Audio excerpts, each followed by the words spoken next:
Pulau Jawa memiliki warisan benda dan warisan tak benda yang banyak kita jumpai. Sebagai warisan benda, kita dapat melihat banyaknya situs candi-candi yang megah, dirawat hingga kini dan mendapat pengawasan UNESCO. Di antaranya adalah Candi Borobudur. Candi-candi ini berada pada era kerajaan Mataram Hindu-Buddha yang dilestarikan dan diyakini masih memiliki kekuatan spiritual kebatinan rasa syukur kepada Sang Pencipta yang selalu diungkapkan dalam doa-doa melalui musik dan meditasi. Pada abad ke-15, muncul pula Mataram Islam di mana salah satu kerajaannya adalah Ngayogyakarta Hadiningrat yang dipimpin oleh rajanya bernama Sri Sultan Hamengkubuwono ke-10 sekaligus menjabat sebagai gubernur daerah istimewa Yogyakarta. Warisan tradisi ciri khas Jawa yang masih dilestarikan hingga kini yaitu musik dan tari.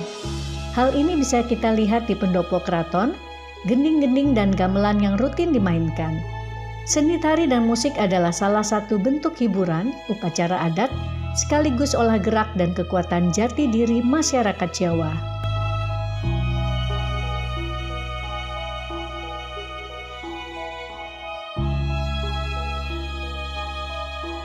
Keraton Yogyakarta memiliki daya tarik yang selalu dikenang dan menarik perhatian masyarakat untuk selalu dekat dan mengenal seni budaya Jawa.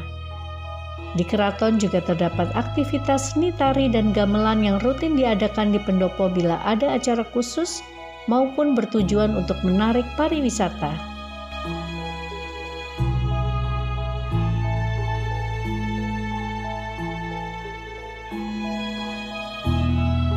Musik dan tari adalah karakter budaya Jawa yang tak akan punah dan biasanya dimainkan dengan lemah lembut mengiringi ceritanya.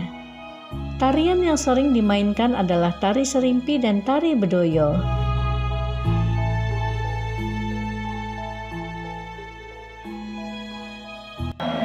Di sini kebetulan kita lagi latihan di kelas tari Jawa. Tari Jawa yang selama ini kita kenal sangat lambat dengan tempo lambat dan mungkin terkesan membosankan bagi anak-anak atau generasi sekarang. Tapi sebenarnya itu yang harus kita bukan lestarikan ya, harus kita sosialisasikan kembali kepada generasi muda sekarang. Terutama kenapa? Karena di dalam tari Jawa ini mengandung unsur dan nilai-nilai yang sangat baik, terutama dari sisi untuk menunjang kesehatan dan juga sebagai salah satu sarana untuk menunjang atau merangsang dari kecerdasan anak atau siapapun yang belajar tari Jawa. Jadi kalau kita lihat bahwa di tari Jawa ini gerakannya sangat pelan, sangat terstruktur dan diperhatikan detailnya ke arah mana gerakan itu sampai ujung dan seterusnya, berkesinambungan hampir seperti kalau kita melakukan yoga atau tai chi atau gerakan lain. Akan tetapi bahwa di dalam tari Jawa itu memang dia menggunakan tempo yang baik.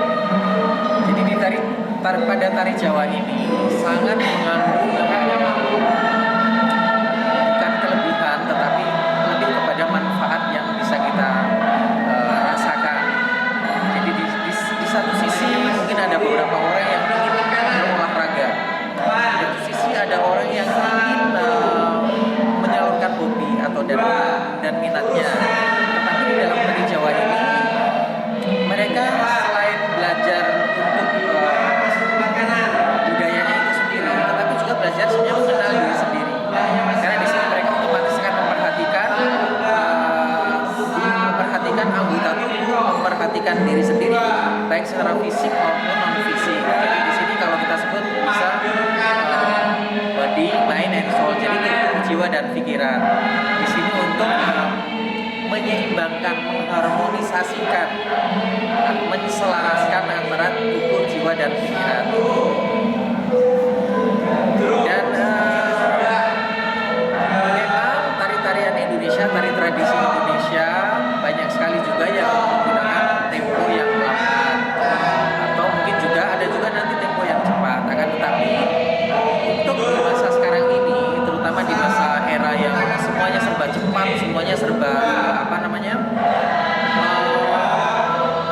lain semuanya berpacu dengan waktu. Nah, di sini justru kita ada penyeimbang, di mana kita di luar sana melakukan aktivitas yang serba cepat, bekerja cepat, sampai harus berkendaraan cepat. Tapi di sini kita melakukan sesuatu yang dengan lambat, dengan menselaraskan tadi ya. Jadi supaya seimbang antara tubuh, jiwa dan pikiran tadi. Jadi tidak hanya kalau orang Jawa namanya kemusu nanti, tapi kan di sini jadi kita jadi lebih bisa mengatur ritme. Putut Budi Santosa adalah guru tari yang produktif dalam melatih seni tari Jawa. Tari Jawa memang memiliki ciri khas dengan gerakan yang lemah lembut, tubuh dan jiwa menyatu dengan nafas, dan selaras dengan musiknya. Selain memperkenalkan budaya Jawa, ia juga melatih tubuh agar selaras dengan jiwa dan seni.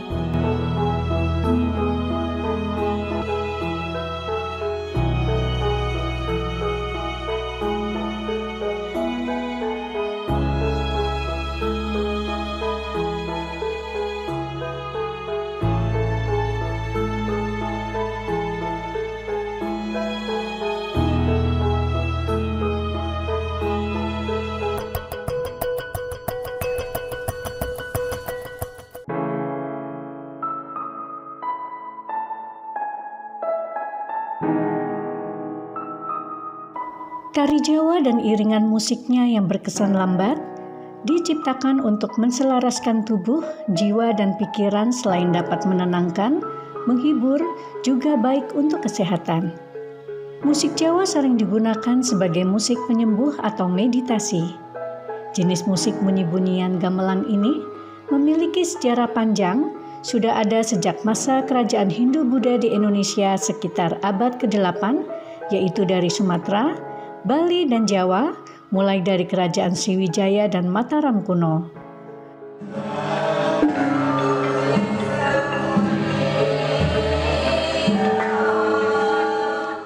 Dulunya musik jenis ini diperuntukkan raja-raja dan para bangsawan. Bagi yang dapat memainkan musik gamelan, diyakini memiliki jiwa tenang, berani, dan bijaksana.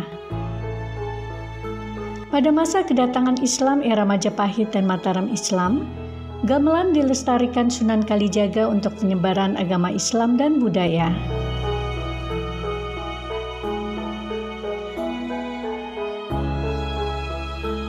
Saatnya kita melihat seni tradisi musik gamelan dan tari di Keraton Yogyakarta. Beberapa lokasi di kawasan Keraton Yogyakarta terbuka untuk umum dan masyarakat diizinkan berkunjung menikmati tradisi seni gamelan. Bila masuk ke pelataran dalam keraton, kita akan melihat pendopo-pendopo kedaton, di antaranya menyimpan alat musik gamelan. Ragam jenis alat musik tradisional gending-gending gamelan usianya sudah tua dan antik, menjadi bagian warisan benda koleksi keraton yang diletakkan di beberapa pendopo terpisah.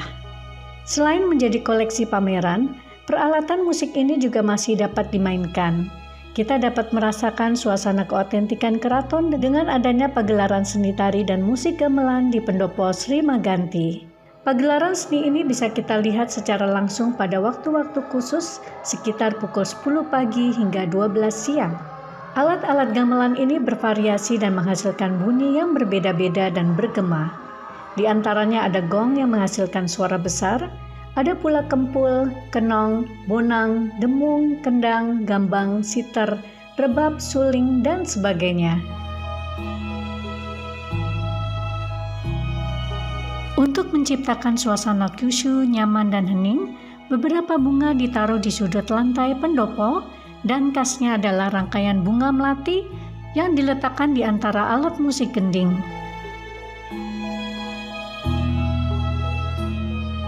Rombongan pemain musik mulai bermain. Tak lupa mereka mencatat not-not musik yang kemudian pukulan gending akan dibunyikan sesuai dengan ketukan lagu. Para sinden akan bernyanyi di depan altar. Busana khas mereka adalah kebaya berwarna hitam dengan batik pada bagian bawah dan rambut disanggul untuk wanita. Sedangkan pria menggunakan belangkon penutup kepala. Setelah beberapa musik gamelan dimainkan, penari pun mulai masuk ke dalam pendopo untuk menari. Dua remaja mahasiswi dengan lemah lembut mementaskan tari golek ayun-ayun. Tarian ini biasanya dimainkan sepasang gadis cantik yang anggun sebagai tari sambutan tamu kehormatan. Sejarah tari ini sudah ada sejak tahun 1970, memiliki makna wanita yang menginjak dewasa dan sedang mencari jati diri diperlihatkan dengan adanya gerakan bersolek dan merapikan rambut.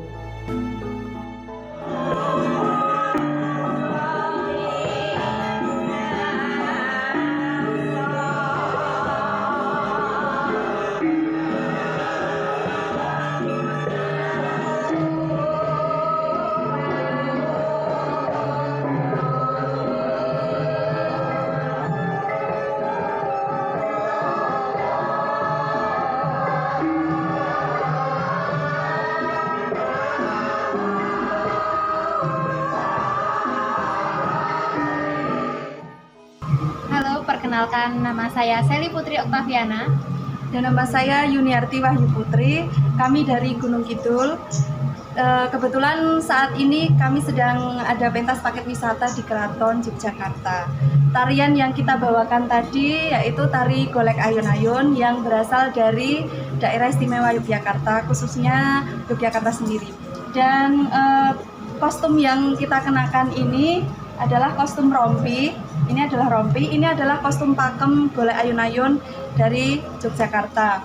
Ini adalah rompi dan kemudian ini lar. Kemudian ini ada mentul di belakang. Kenapa menghadap ke belakang? Filosofinya yaitu bahwa gadis atau orang Yogyakarta itu tidak suka untuk memamerkan diri di depan, jadi rendah hati begitu. Nah, manfaat dari tari sendiri untuk kami terutama yaitu yang pertama untuk kesehatan dan yang kedua untuk mengasah keterampilan kita sendiri. Kami menarikan tari golek ayun-ayun diiringi dengan gending ladrang ayun-ayun irama 1 dan 2, dan fungsi dari musik itu sendiri adalah mengiringi tarian kita sehingga menyatu dengan gerak. Dan fungsi dari menari untuk kami sendiri yaitu mengolah wirogo, wiroso, dan wiromo. Wirogo sendiri yaitu berfungsi untuk kesehatan dan berfungsi untuk badan kita. Dan wiromo itu kita belajar mengenai iromo, bagaimana iromo dalam tari dan disatukan dengan gending. Dan wiroso itu kita mengolah rasa. Maka dari itu orang Jogja itu terkenal dengan orang yang sabar, karena lewat menari kita juga belajar bersabar. Gitu. Terima kasih.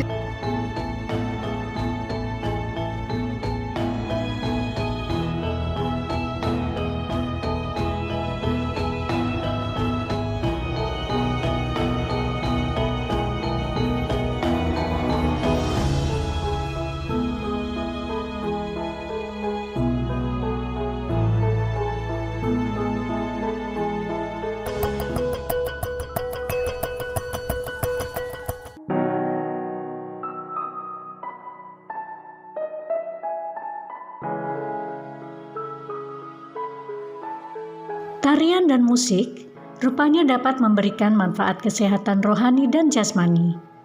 Bagi pelakunya akan dirasakan mendapatkan jiwa yang kuat, sabar, dan tekun, sedangkan bagi pendengar dan yang melihatnya akan mendapatkan dampak hiburan, bahagia, senang, dan emosi yang stabil. Sehingga, musik maupun tari dapat membantu memperbaiki syaraf kita.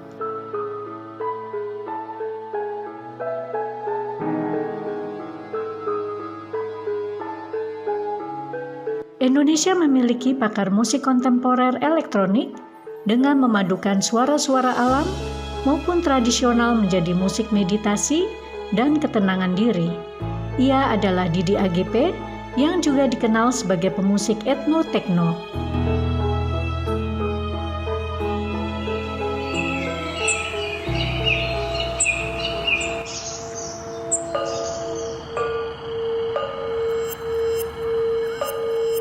Saya juga mengambil dari musik-musik tradisi, apakah itu musik karawitan Indonesia, apakah musik di Jawa Barat, Jawa Tengah, Jawa Timur, Bali, juga banyak sekali mantra-mantra ataupun doa-doa yang asli Nusantara ini pada sejatinya sangat akrab dengan budaya yang sudah akrab dengan budaya kita, dan itu sangat memberdayakan itulah musik-musik tradisi itu sangat kaya sekali. Dan jadi yang ingin saya naikkan juga nanti adalah bahwa yang perlu diingat oleh pemirsa, sound healing itu kita tidak harus ke India-Indiaan atau ke Tibet-Tibetan atau ke Arab-Araban atau ke Cina-Cinaan. Sound healing itu bisa asli dari Indonesia. Dalam soal musik meditasi, kenapa saya pakai alat-alat ini, dan dalam pelatihan meditasi ini yang terpenting bagi saya adalah selisih frekuensi antara yang didengar suara eksternal, apakah itu suara soundscape ya di luar ini, mungkin pemirsa bisa dengar suara sungai, suara burung, suara soundscape, suara alam. Itu saya merasa lebih fokus, lebih tenang. Bahasa Jawanya nggak kembungsung ya. Nggak galau. Ya udah. Kekinian ya. Ya. Fokus Lebih pada fokus saat ini ke saat ini. Kalau kita berdua bilangnya saat ini dan di sini. Iya. Iya. Misalnya kita memutuskan untuk bahagia, katakanlah ya udah saat ini dan di sini, nggak usah nunggu nanti, nggak usah nunggu Mengingat yang kemarin. yang dulu itu udah lewat aja. Itu sih yang saya rasakan sih untuk kehidupan sehari-hari.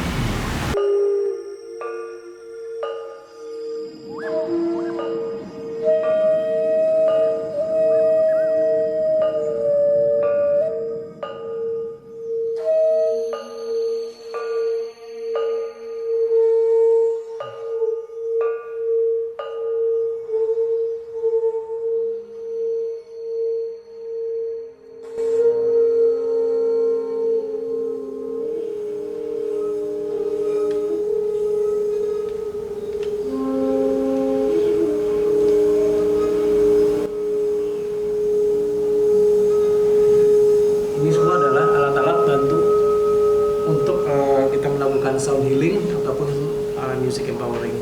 Selain ini juga ada peralatan dari audio frekuensi yang dikeluarkan dari iPad, dari gadget, juga dari laptop yang semuanya udah dibuat di rumah. Jadi ada yang nanti dipermainkan apa diperdengarkan secara live ataupun mix.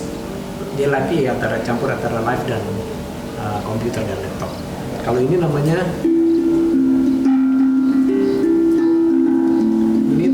tank drum.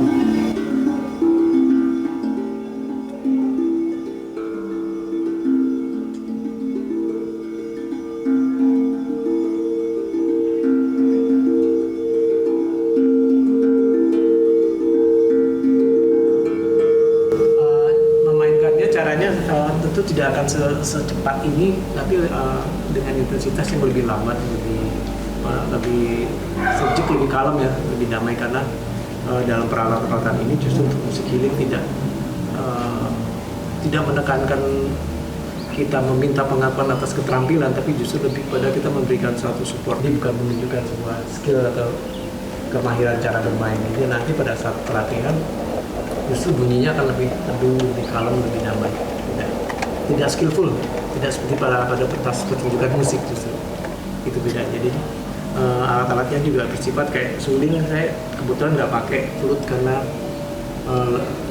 balancing aja, ada keseimbangan, akan lebih banyak suara alamnya, lebih dari bambu. Dan soundscape-nya seperti suara air, suara jangkrik, suara burung dan lain-lain itu dari laptop, dari gadget.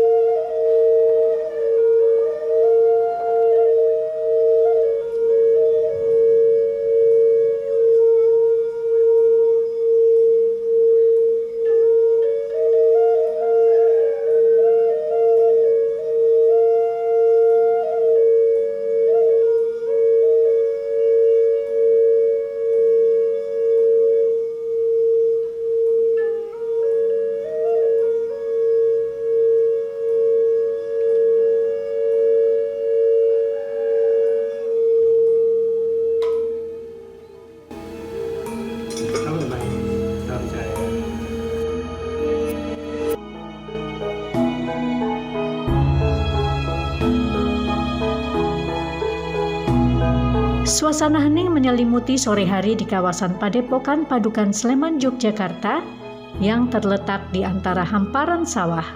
Lokasi inilah yang digunakan pula sebagai pelatihan terapi meditasi dengan menggunakan getaran musik frekuensi yang dipimpin oleh Didi AGP.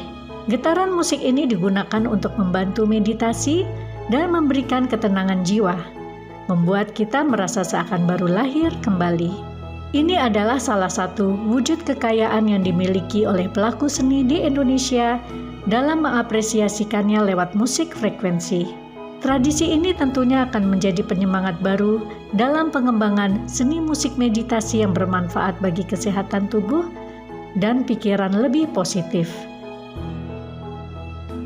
Itulah kekayaan warisan yang kita jumpai di Yogyakarta ini, yang rupanya tak hanya situs saja maupun keraton, atau hanya musik maupun tarian tradisional seperti bentuk visual yang dapat kita lihat.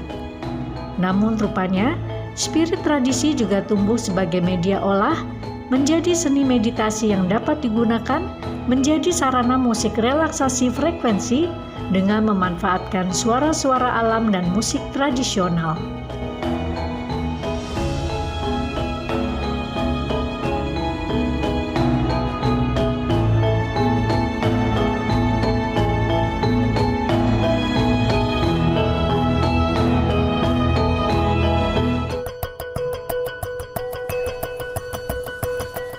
Jelajahi cara baru mendapatkan informasi. Download Metro TV Extend sekarang.